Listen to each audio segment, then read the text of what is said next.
right, good afternoon and welcome. I'm Dean Jessica Berg, and I'd like to welcome you to our Brahms lecture. For those of you who haven't been in our newly renovated moot courtroom, look around. We have some new technology in here and a few other new things, and we've been very excited to get use of the moot courtroom. My role is actually to introduce the person who will introduce our speaker, who will be the most important person you will hear from today, so I won't take much of your time. But I'm going to have Associate Dean Jesse Hill, who is our new Associate Dean for Academic Affairs, who will come up and introduce our speaker. And I just wanted to welcome you here and say thank you so much for coming. Thank you. It really is my honor and my pleasure to introduce this year's Brahms lecturer, Professor Sarah Barringer Gordon. The William A. Brahms Lecture on Law and Religion was established with a generous gift from William A. Brahms, a 1954 graduate of the law school and a 1951 graduate of Adelbert College of Case Western Reserve University. The lecture brings distinguished individuals to the School of Law to discuss various topics concerning religion in the teaching and practice of law. A Cleveland native and dedicated supporter of the law school, William Brahms served 2 years of active duty in the Judge Advocate General's Department of the U.S. Air Force before becoming attorney advisor for the U.S. Army. He spent most of his career from 1962 to 1988 as an attorney and eventually chief counsel at NASA. Our Brahms lecturer today, Professor Sarah Barringer Gordon, is Arlin M. Adams Professor of Constitutional Law and Professor of History at the University of Pennsylvania. And it was just brought to my attention that her chair is actually named after the judge that she clerked for. The author of numerous books, articles, and book chapters, Professor Gordon is well known in legal circles and in history circles for her work on religion in American public life and the law of church and state, especially for analyzing the ways in which religious liberty developed over the course of American history. She has written incisively and empathetically about diverse religious groups and their roles in American society, including Mormons, Jehovah's Witnesses, and evangelicals. One of my personal favorites, her 2010 book, The Spirit of the Law, Religious Voices and the Constitution in Modern America, examines the way different religious groups have interpreted the Constitution for themselves and how these interpretations have in turn shaped judicial interpretation. Like everything I have read by Professor Gordon, it is not only brilliant, but also incredibly readable. I highly recommend her work to anyone who is interested in the topic of law and religion in American culture. In 2015 to 16, Professor Gordon is a Guggenheim Fellow. She also serves as co-editor of Studies in Legal History, which is the book series of the American Society for Legal History. She's on the boards of the William Nelson Cromwell Foundation and the McDowell Hartman Foundation. And in 2012, she was appointed a distinguished lecturer for the Organization of American Historians. Professor Gordon holds a PhD in history from Princeton and both a JD and a master's in religion from Yale, as well as a BA from Vassar. Please join me in welcoming Professor Gordon to the podium.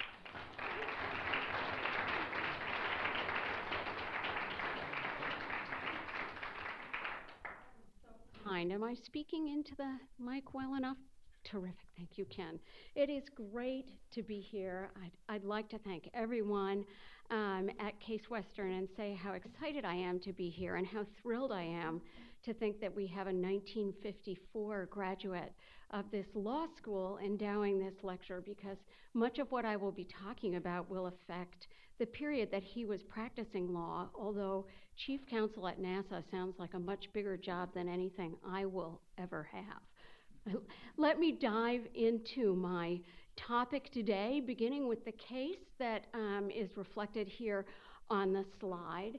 Decided in 1962, the Supreme Court held that state-composed prayer in public schools violated the Establishment Clause of the First Amendment to the United States Constitution. And from thence forward, school children in New York would no longer be asked to do what they're doing here, bowing their heads as their teachers led them in the daily exercise of prayer. The Engel case pitted the parents of a small group of school children on Long Island against the political machinery of the Empire State. But the Supreme Court found that the parents had a better understanding of the rights of American citizens, saying that, and here I'm quoting the court, it is no part of the business of government to compose official prayers for any group of the American people to recite as part of a religious program carried on by government. By the early 1960s, when this case was decided, the Supreme Court was already embroiled in other aspects of public education, especially the long and painful effort to dismantle the laws that undergirded Jim Crow. Starting in the 1950s and continuing into the 21st century, federal courts have been deeply involved in enforcing Brown against Board of Education. School districts around the country found themselves under the scrutiny of the federal judiciary, which is never a good feeling. The mandate for integration of public education had far-reaching effects. Think white flight, segregation academy, impoverished urban school districts, and more. These effects in society, politics, and education have preoccupied civil rights activists, politicians, educators, lawyers, historians, and more. But we don't have anywhere near as rich a picture of the effects of the school prayer decisions. This lecture aims to fill that gap, situating both the practices and the jurisprudence of prayer in broader political and religious history. Taking this wider view allows us to see the extraordinary and long-lasting effects of the prayer decisions.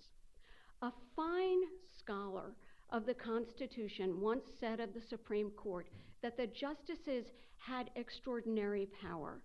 They could not only interpret history, but could also make history through their decisions. And indeed, the prayer cases have changed the way we think about religion in public life. When the justices heard lawyers' arguments on both sides of the school prayer controversy in late 1961, they learned how the regent's prayer came to be. A decade earlier, the New York State Board of Education had approved the 22-word prayer, making it the official prayer of the school system statewide. Schools were encouraged but not required to adopt the prayer and its daily recitation. I hope you can all read that, or is it too far away? The prayer itself really wasn't striking. It was short, non-denominational, and patriotic. You could even fairly call it vapid. But it took months to write. It was designed explicitly to be unremarkable, and it turns out to be hard to be that boring when writing a prayer. In 1950, New York State commissioned the prayer from a group of priests, rabbis, and ministers. They all had to agree on the language, and the result is drained of any kind of religious specificity except monotheism and tied directly to the health of the nation. This was the mandate that the drafters had been given: compose an inoffensive prayer and encourage students to become respectful and responsible citizens. From that perspective, the regent's prayer was successful. In theory, at least, religious leaders representing the major populations of the state had signed off on the prayer, so it could be trusted to be broadly acceptable. It was the product of religious pluralism, not, said its defenders, an imposition of a particular belief. For one thing, Catholic leaders actually supported the proposal. This was a huge shift in policy because for a century, Catholics had been reliable opponents of religious exercises in public schools. Many Jews also opposed school prayer, gritting their teeth. But on this one, most Jews were reluctant to speak out, especially because rabbis had been involved in the drafting.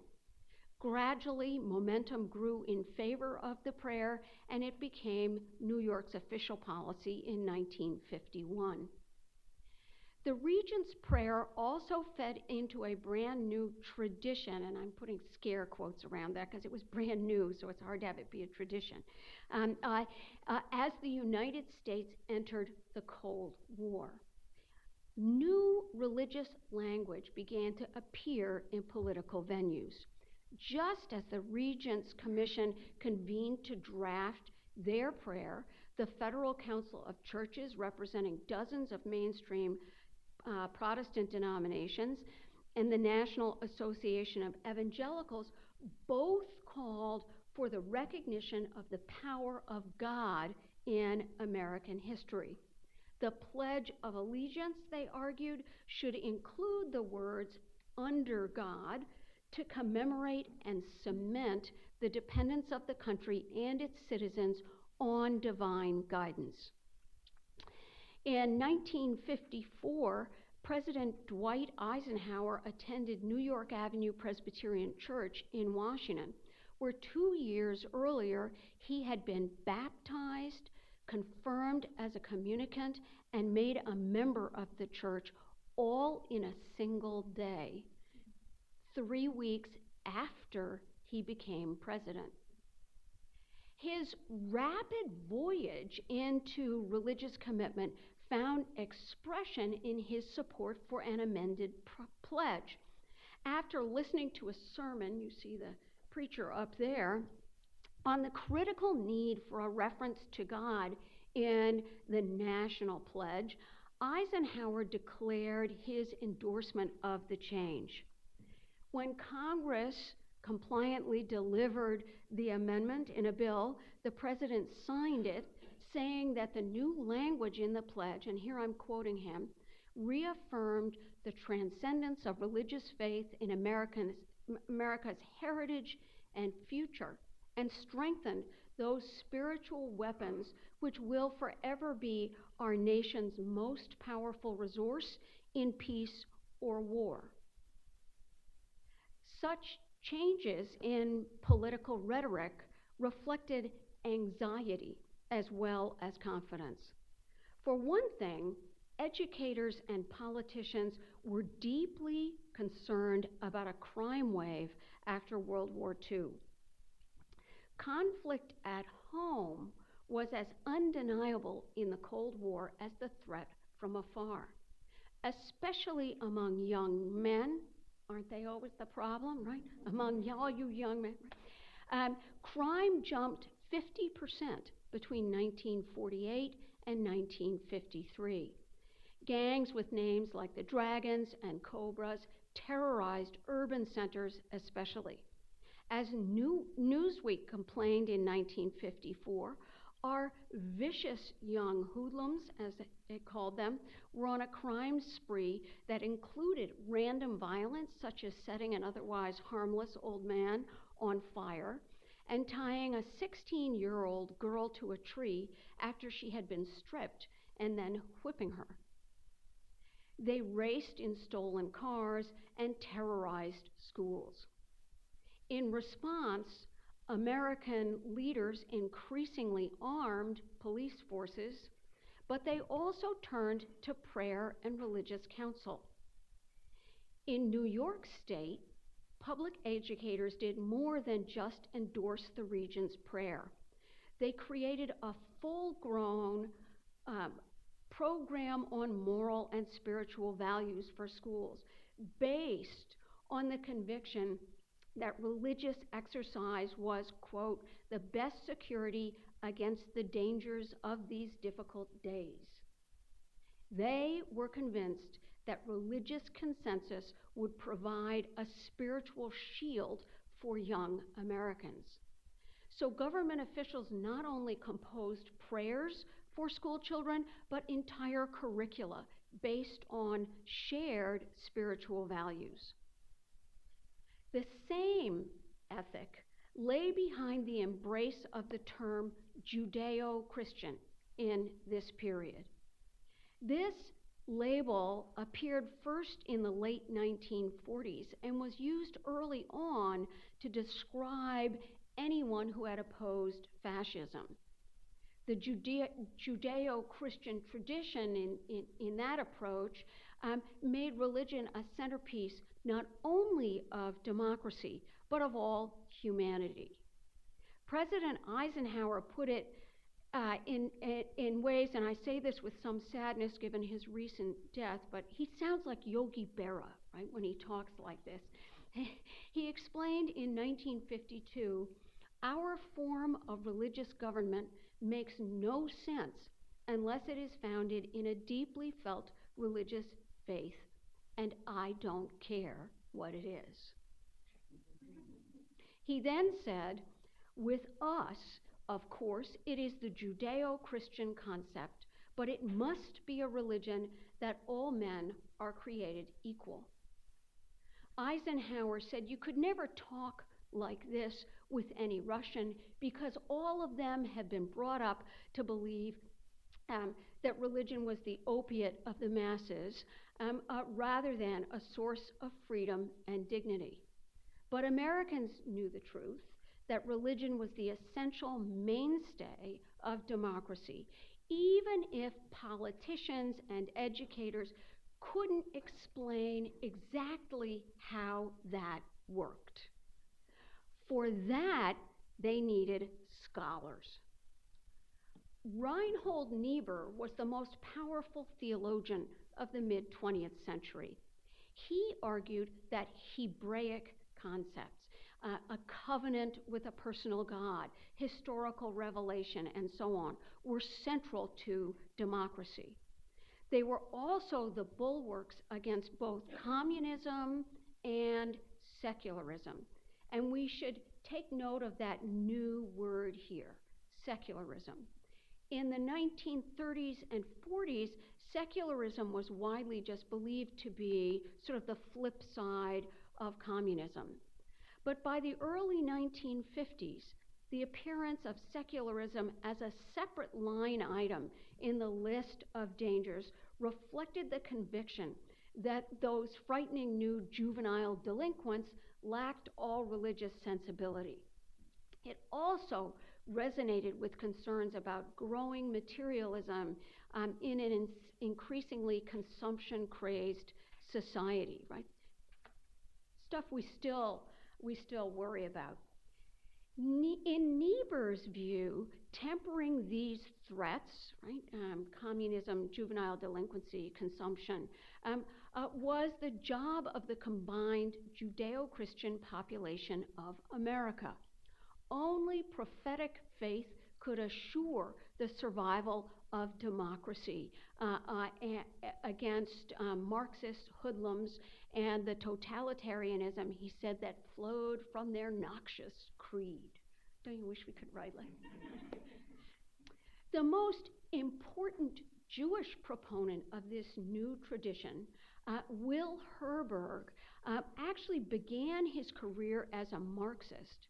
But when he turned to religion in the late 1940s after reading our friend Reinhold Niebuhr, Herberg contemplated converting to Christianity.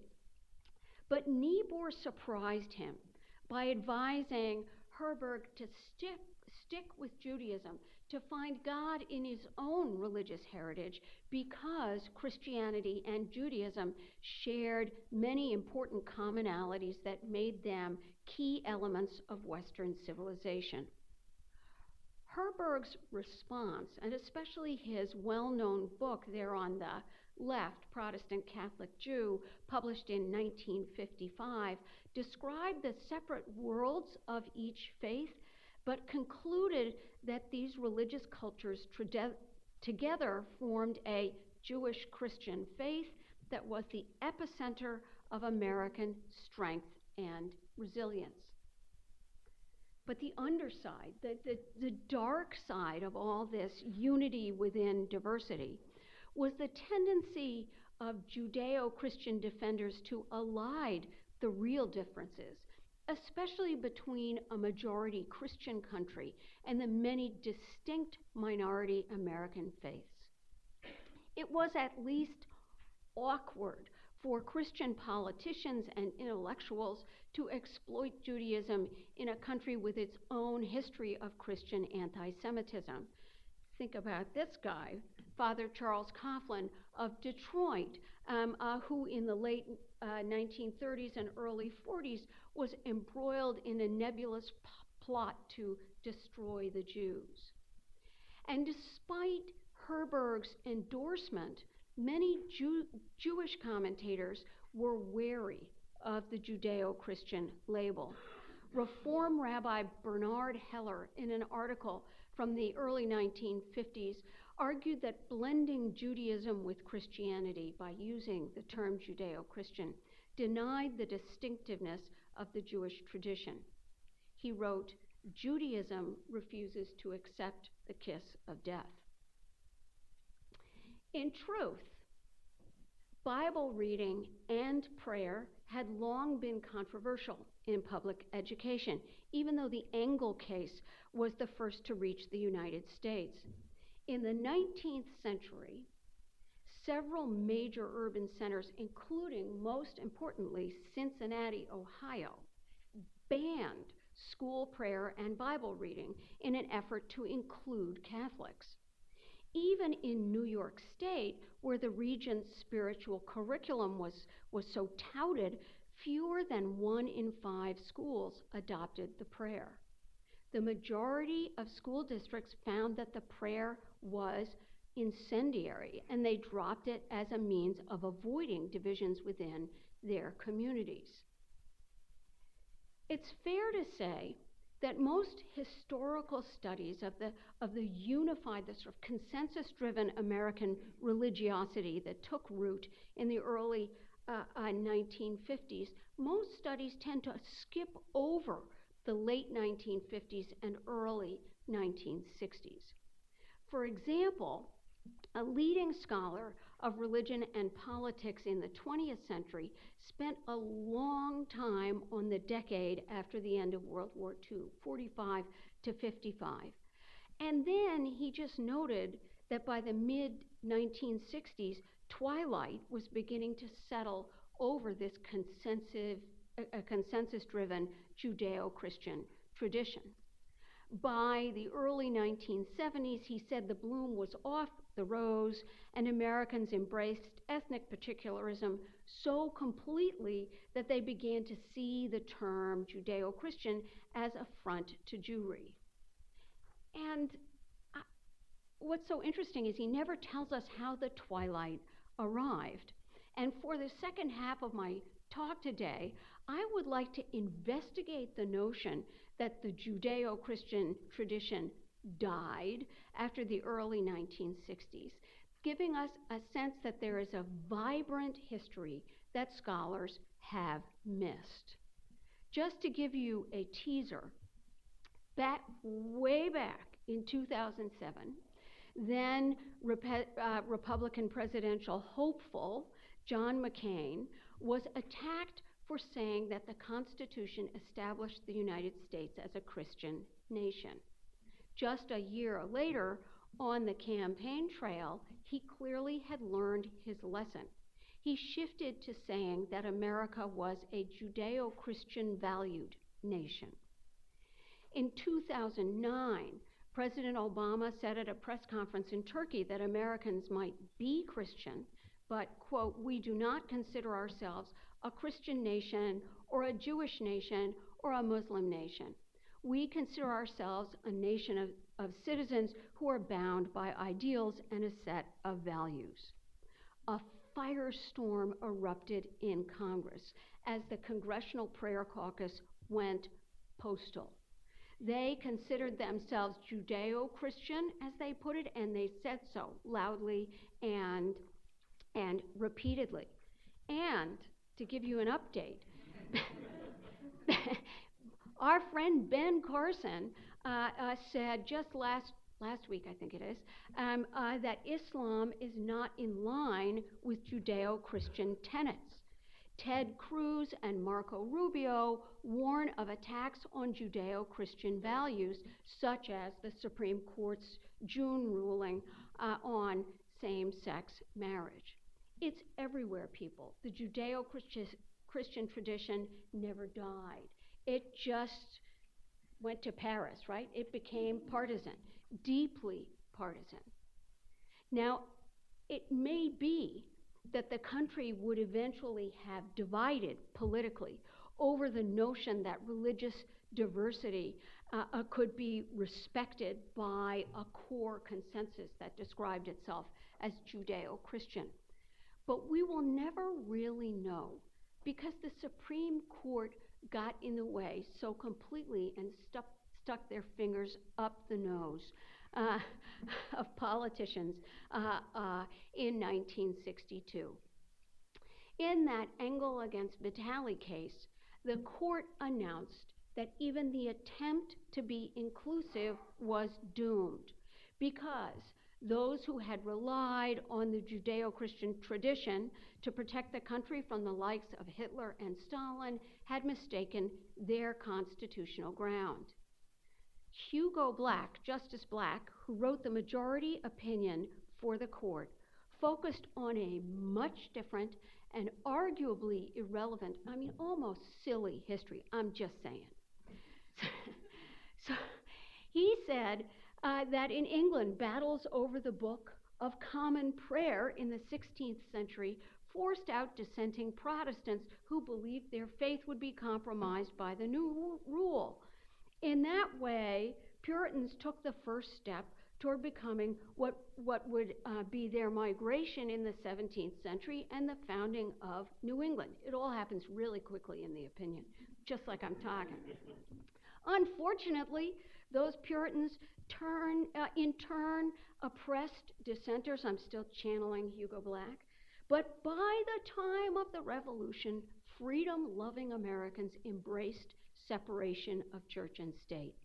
As Black put it, these people knew from bitter experience that one of the greatest dangers to the freedom of the individual lay in government's placing its official stamp of approval upon one particular kind of prayer. Just skating over history to reach the conclusion that in 1962, the Regent's Prayer was unconstitutional. No matter how much the Interfaith Committee that wrote the prayer had struggled to ensure that it was inoffensive, the prayer flew in the face of the Puritan ethic that had rebelled at the Book of Common Prayer and the American patriots who had remembered that lesson and written a constitution that had no religion of any sort. That is not great history, honestly. And Americans reacted powerfully against it. Engel against Vitale produced more hate mail at the Supreme Court than any other case in history. Former Presidents Truman and Eisenhower condemned the decision. They were joined by the governors of 39 states, and the attorneys general of those states. Polls suggested that 80% of Americans agreed with them. Condemnation of the court apparently caught the justices by surprise. And even though he wasn't the author of the Engel opinion, Chief Justice Warren took the brunt of the criticism. Calls for his impeachment rolled around the country. One member of the House Un-American Activities Committee, remember that shop, right? Yeah, HUAC, said that nothing, and here I'm quoting, could give more aid and comfort to Moscow than this bold, malicious, atheistic, and sacrilegious twist by this unpredictable group of despots. The justices of the United States Supreme, you think it's ugly today. I'm here to tell you it's been bad for a while. But before they had time to catch their breath, a second blow fell. In 1963, the Supreme Court was presented with two more cases, this time not based on a government-imposed prayer, but scripture read without comment at the start of the school day in one case, and the recitation of the Lord's Prayer in the other. Court watchers have long seen a pattern in the decisions of the United States Supreme Court. After the justices break new ground, they use subsequent decisions to do a bit of backfilling, right, to show caution, assuring the nation that they have not departed entirely from the past and that the adjustment to a modified legal world just won't be so bad. Not so in Abington School District against Schempp, as those two cases were called. This time, Justice Tom Clark delivered the majority opinion, holding that reciting the Lord's Prayer and listening to Scripture were not education. They were worship, and both were unconstitutional. The court's young-ish Catholic justice, it just was one back then, William Brennan, understood in some ways that Engel had already landed like a bomb in American life. His concurring opinion tried to soften the blow by outlining the ways that religion might actually be educational, a topic of scholarly study. He stressed that, and here I'm quoting him, the holding of the court does not foreclose teaching about the Holy Scriptures or about the differences between religious ideas in classes in literature or history. But teaching about religion in this sense was not the same thing as the teaching of religion, how to do religion. And teaching about religion, thanks in part to the Schempp case, has become a staple of higher education. Here's my drop-in for religious studies. Scholars interpreted the Schempp case to mean that they could teach but not preach, as one eminent scholar said to me recently. A new field was born, sanctioned by the Supreme Court, no less. Religious studies departments dedicated to teaching about religion according to secular standards sprouted even at state universities. And in 1964, the main professional scholarly organization changed its name from the National Association of Bible Instructors to the American Academy of Religion. The Schempp opinion did more, though, even than propel the formation of a new academic field. It acted more broadly on society, driving fear of secularism into panic mode. Now, even the small number of Protestants who had accepted Engel, most of them were stunned to find out that the court had rejected their brand of separation of church and state. The fragile consensus that had sustained the theory of a religiously unified people that nonetheless respected diversity, that evaporated. The Supreme Court and the divisions within religious life that were revealed by the prayer and Bible reading cases mortally wounded any attempt to view this public religion in nonpartisan or non-sectarian terms. By the mid-1960s, the rhetoric of public religion had shifted to nostalgia, regret, and anger. Lots of anger for a long time. Thank you. The result has been an ever-increasing politicization of religion in public life. Here, I want to emphasize that the Regent's Prayer was conceived as a unifying and solemnizing enterprise, one designed to draw the American people together.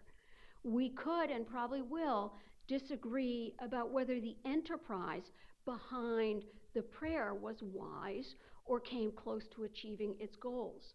But there can be no doubt that the Supreme Court's opinions have unleashed a backlash of epic proportions. This backlash has changed religious life and political history.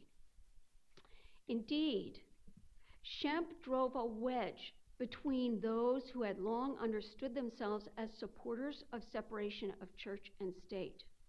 A small minority supported the decisions of the court, but the vast majority opposed secularism as the greatest danger. The majority were deeply distrustful of the Supreme Court's heavy hand. But the people I haven't talked about much, the minority, groups such as the American Civil Liberties Union, the American Jewish Committee, the Unitarian Church, they felt empowered by the cases. They have continued to litigate, claiming that the Constitution is on their side. But the winner-take-all atmosphere has imposed enormous costs, especially for those who still feel frozen out of a country that they believe once welcomed their faiths and the public expression of their patriotism in religious terms. As this latter group, those who felt shut out, grasped the potential for political organizing to defend God's nation against secularism, Southern Protestants met conservative Catholics on the battlefield in the late 1960s. But now they were allies, not antagonists. The divide was so deep that it also affected American Jews who had long dreaded school prayer. But after Engel, the Union of Orthodox Jewish Congregations of America condemned the exclusion of religion from public life. The resulting alienation between liberal movements within Judaism and the Orthodox has lived on and become bitter and ranges over issues such as the constitutionality of Eruvs. Can you read my definition of Eruvs up there? Starting in the late 1980s. West Hampton Beach, New York, has been a hotbed for such tension, as the website Jewish People Opposed to the Eruv explains. Today, conservative Catholics, including the Becket Fund, support ultra-Orthodox claims such as the right to separate seating for men and women on buses, allowing Orthodox merchants to refuse to serve anyone dressed in shorts or with a low neckline, and allowing matzah bakers to drill their own wells in violation of most city ordinances to use the groundwater required for kosher baking. These battles are growing in volume and bitterness and pitting Jews against each other in public ways unheard of just a generation or two ago. In this sense, we see the Supreme Court inadvertently making history. From this perspective, the religious right was a coalition born in resistance to a blasphemous Supreme Court, 9 old men, despots in Washington, who imposed godlessness on the entire country. In fact, it's never that simple, is it, right? The Supreme Court's record on public prayer is checkered. For legislatures, the court upheld formal prayers in the mid-1980s, again, using really dicey history. I hope they try to call someone. The justices in the majority stressed that Congress hired a chaplain the same week that it approved the Establishment Clause and sent the Bill of Rights out to the states. So, said the court, they must have thought it through that these two were consistent with each other. Never mind that nobody ever had such a discussion. Even this attempt, though, at mollifying those who accuse the court of imposing secularism has caused some trouble. In a case called Town of Greece against Galloway, a town council's monthly meeting opened with prayer, often using explicitly Christian language that he died for us, our Savior, in Jesus' name we pray, and so on. A divided court upheld the prayer in 2014, but schools, not city councils, are still the hot button issue. And it's more than just litigation and Supreme Court bashing. In 1979, the Southern Baptist Convention, long knowing for supporting separation of church and state, changed course. Southern Baptists generally supported the Engel case, but after Schempp, they became opponents of the very separatism that they had once supported. School prayer, not state-composed prayer, but the Lord's Prayer, Bible reading, was the precipitous cause of the split. In a move that is now known as the conservative takeover, the Southern Baptist Convention embraced a new commitment to biblical inerrancy and other tools of defense against secularism in the late 1970s. The leaders of the takeover founded the Moral Majority, that might be a familiar name, the next year, and popularized the idea that secularists now controlled the Supreme Court, universities, media, trade unions, and the Ford Foundation is always tossed in too. The Southern Baptist Convention formally endorsed a school prayer amendment to the Constitution in 1982, becoming the first major denomination to do so. As one delegate put it, and here I'm quoting, "The atheists, humanists, and secularists are against prayer in schools, and that's not the company we need to be keeping."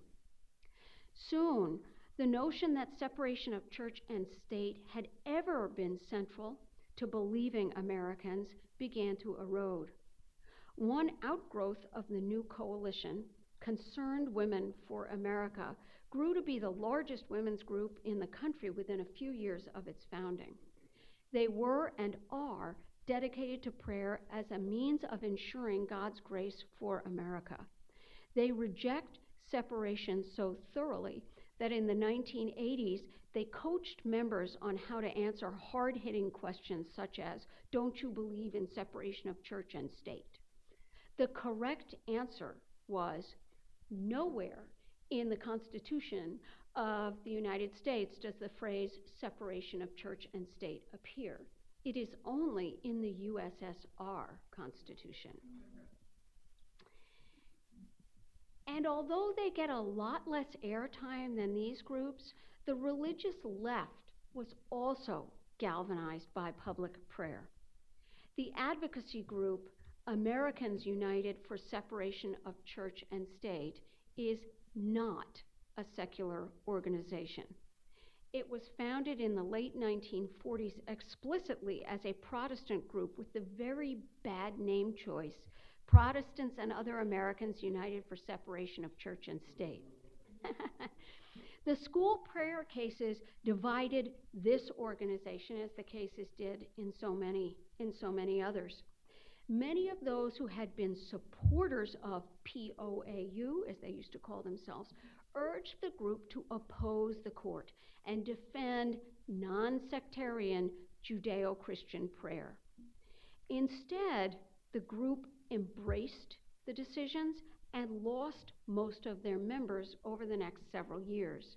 But they found some new friends: liberal Jews, atheists, agnostics, Buddhists, and even the odd mainline Protestant from the north.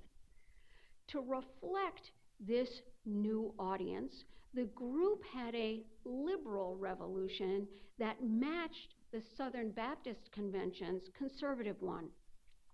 They changed their name in the same year, 1979, as the Baptists changed their focus. Now the group dropped the Protestants label, but they still view their mission as a religious one and strict separation as a vital means of protecting religious freedom.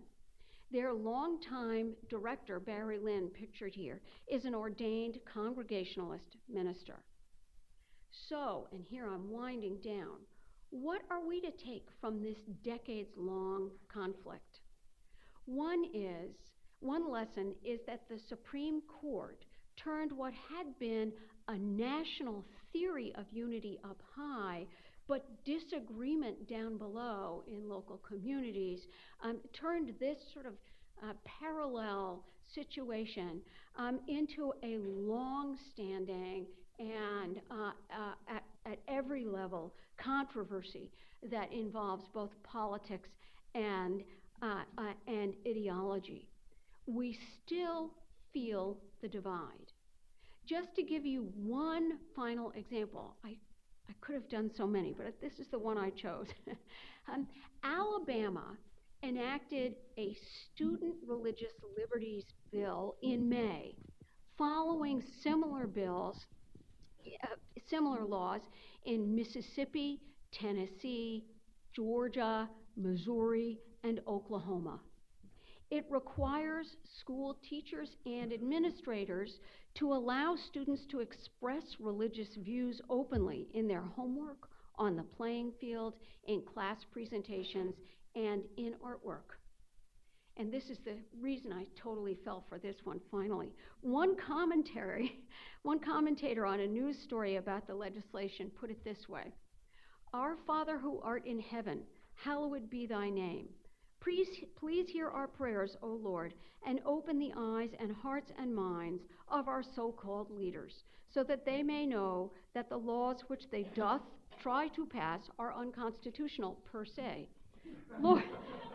Lord, we beseech thee, send them a sign, to wit, copies of the Supreme Court opinions in Engel against Vitale and Abington School District against Schempp," right? So more than 50 years later, these cases are still influencing political life, sucking up the time and energy of legislatures who should no doubt be building roads and such, and also reaching deep into the political affiliations of voters and absorbing the time of many judges. Thank you.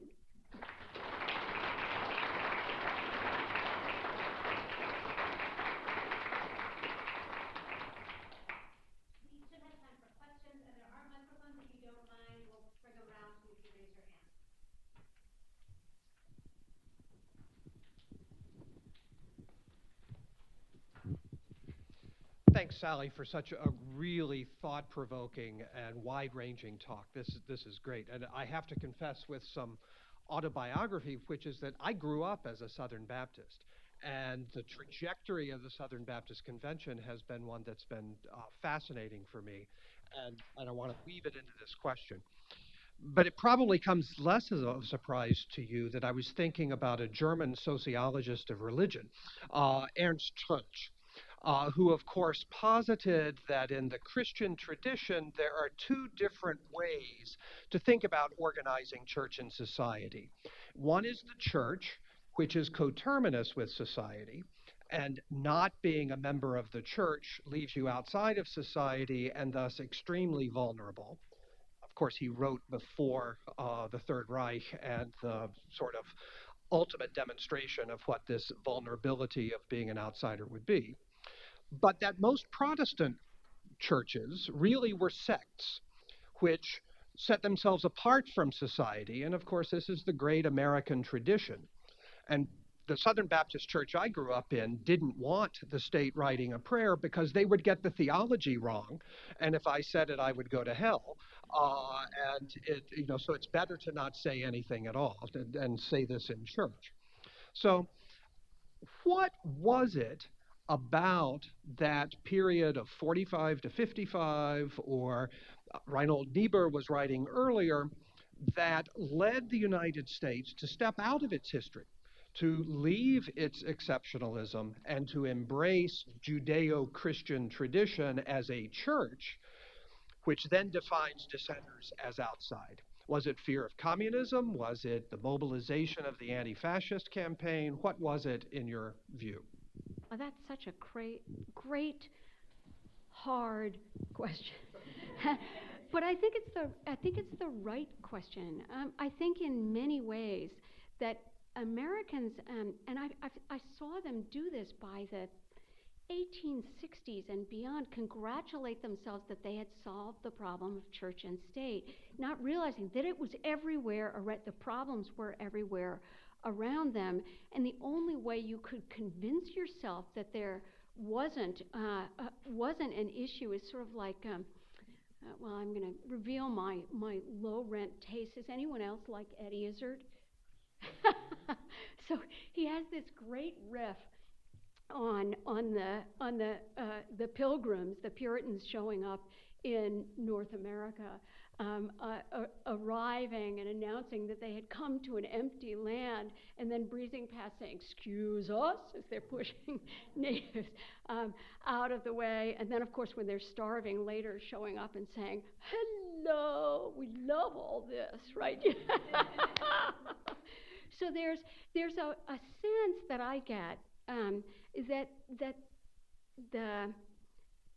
the effort to sort of pull apart the reality down low and create this overarching theory that helped explain, and in some ways it's connected to consensus history more generally, I think, but helped explain how Americans had solved the dilemma of church and state. And they had done it by welcoming diversity and discovering commonalities between these three major traditions. And in that sense, I think Will Herberg is the most articulate spokesman for that particular set of blinders.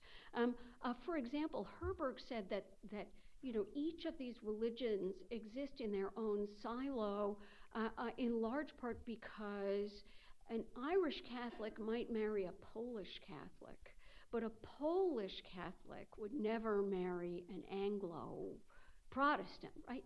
He so got that wrong, like the country was changing out from underneath him. But he imagined these three things existing, sort of the salad bowl version of diversity, and he could sort of organize them and categorize them comfortably, and they would stay where he put them. Big mistake. Great question. Thank you, Ken.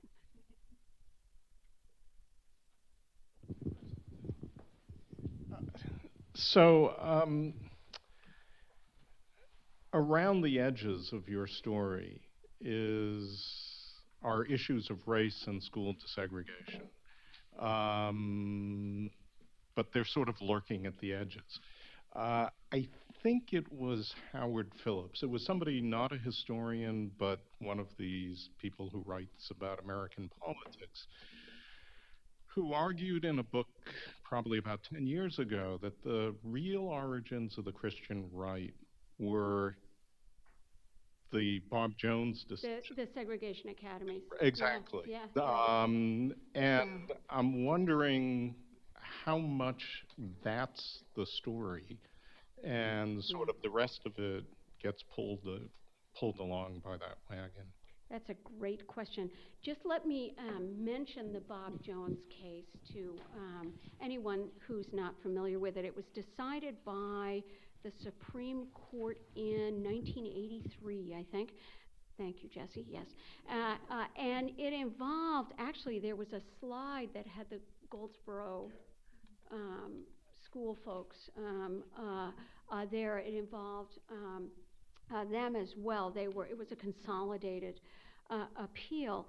The Supreme Court held that even sincerely held religious beliefs in racial inequality could not justify maintaining retention of IRS tax exemption if a given educational institution refused to admit, or once they had been admitted, discriminated against African Americans.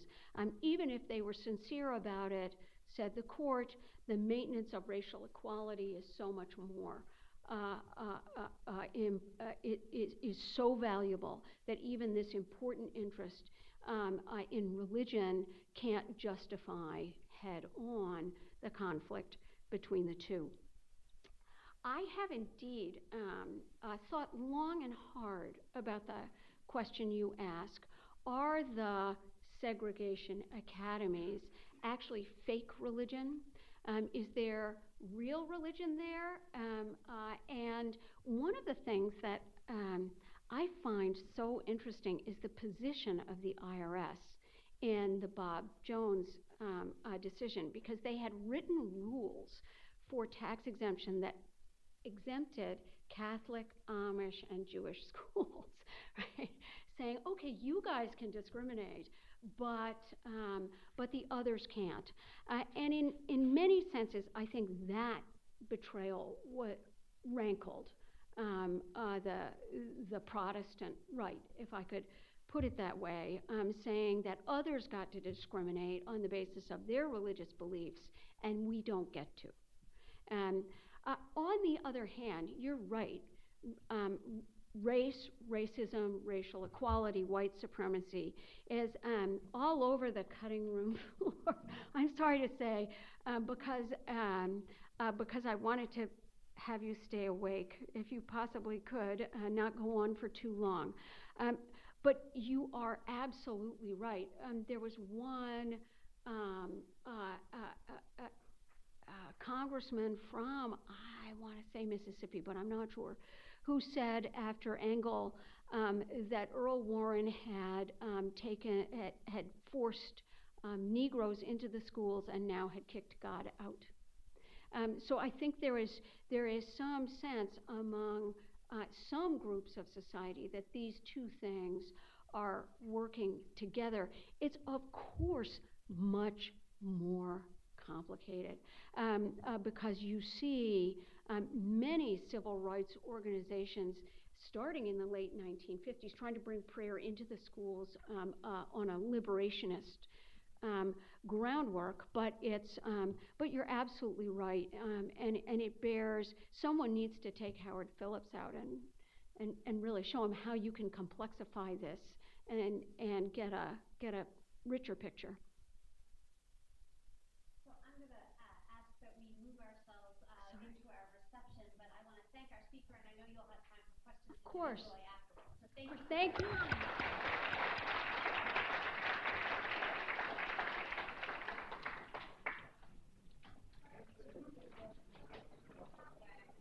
That's a mug, and I think that's one of those